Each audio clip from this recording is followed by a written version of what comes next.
Hello everyone and welcome back to our new video. So you want to track where your Gumroad sales are actually coming from.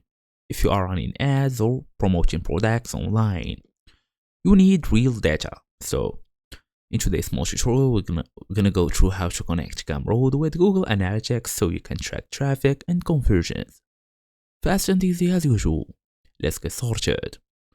So first, we want to open our device, make sure we are fully connected to the internet so we can go through the Gumroad account. So we're gonna come here on Bing or Google, whatsoever, look for Gumroad. Then tap on this thing all the way here. You should go all the way and connect to your own account.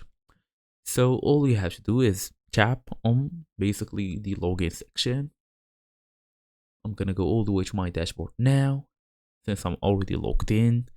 Then you have to go through the settings, then go to the advanced tab. Okay, I'm gonna tap on settings. So as you see, we have this third-party analytics. Go through it, find the Google Analytics tracking ID. So as you see, Google Analytics property ID, Facebook Pixel, enable third-party analytics services. Just make it on, then basically that's your codes. So it's usually start with G, then paste the ID into the feed in Gumroad, then tap on Save Changes.